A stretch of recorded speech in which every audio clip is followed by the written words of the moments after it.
Baada ya kuwepo na taarifa ya kwamba Tundu Lissu ameandika barua kwa wananchi wake, lakini pia kwa wafuasi wake, lakini pia kwa kile kinachoendelea kuhusu Askofu Kitima pamoja na yule Mdude ambaye alitekwa nyumbani kwake.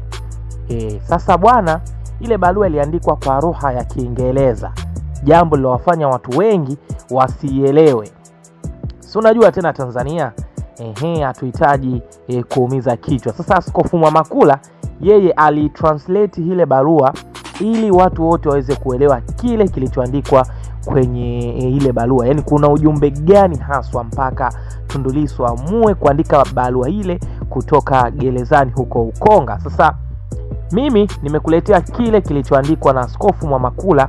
Ni kama vile ka translate ile barua kutoka kwenye lugha ya Kiingereza na kuja kwenye lugha yetu, lugha ya Kiswahili. Na kuna ujumbe gani ambao uliowekwa mule uliofanya watu wengi waweze kujishauri na kujiuliza kwa nini Lissu azungumze vile. Wengi walielewa kwamba Tundu Lissu kasema yeye hatokula chakula, yani kama anasema siku hiyo ya tarehe iliyopangwa kwenda mahakamani ni siku ya Jumanne, kama hatopelekwa mahakamani kama inavyotakiwa, basi kasema ataanza mgomo wa kutokula chakula. Na hii imekuwa ni mbinu inayotumiwa na wanasiasa wengi kuweza kudai haki yao.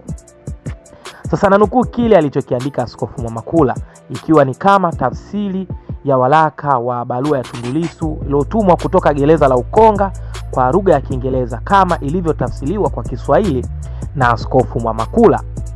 Ujumbe kutoka gereza la Ukonga: ninalaani vikali shambulio dhidi ya Padri Daktari Kitima pamoja na shambulio la kupigwa kwa Mdude. Ninanyoshea kidole serikali ya Rais Samia, yani yeye na serikali yake, kuwa wanawajibika kwa vitendo hivi viovu vya kigaidi. Ninatoa wito kwa Rais Samia na serikali yake kuhakikisha kuwa Mdude Nyagali wanamwachia na pia anapata matibabu ya haraka na yanayohitajika. Kwa Padri Kitima ninamtakia uponyaji wa haraka na ninamtia moyo yeye na maaskofu wa Tanzania kusimama imara bila ya kuyumba katika mapambano yao ya haki na demokrasia nchini Tanzania. Kwa viongozi wa Chadema, wanachama, wafuasi na Watanzania wote kwa ujumla, ninawatia moyo kuto kukata tamaa katika mapambano ya kupigania demokrasia katika nchi yetu. Ninataka watambue kuwa mimi sitayumbishwa na kuwa hakuna kuta za gereza zitakazoweza kuvunja hali yangu. Ninawapenda na nitarejea kwenye mabano, akaweka kuendeleza mapambano. Alimalizia kwa kusema, kama sitapelekwa mahakamani siku ya Jumanne kama inavyotakiwa, nitaanza mgomo wa kutokula chakula. Akamalizia kwa saini yake Tundu Lissu, Tundu Antipas Mungai Lissu, gereza la Ukonga, tarehe 3 Mei 2025.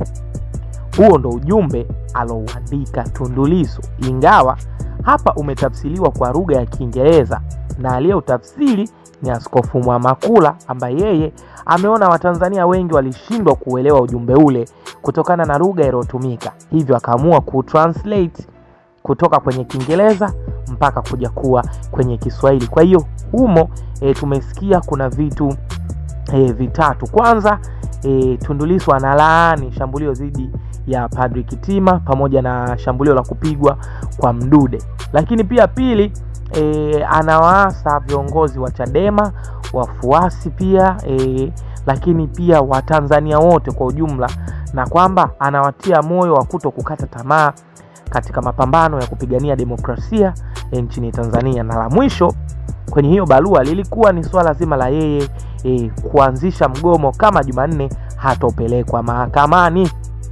Tukumbuke mahakama inaendesha kesi yake kwa njia ya mtandao, kwa hiyo inaonyesha Lissu hajakubaliana na hicho kitu, hivyo wanataka waende kavu live, uso kwa uso, jino kwa jino mahakamani. Kwa hiyo kama hatoenda, kasema ataanzisha mgomo wa kutokula chakula.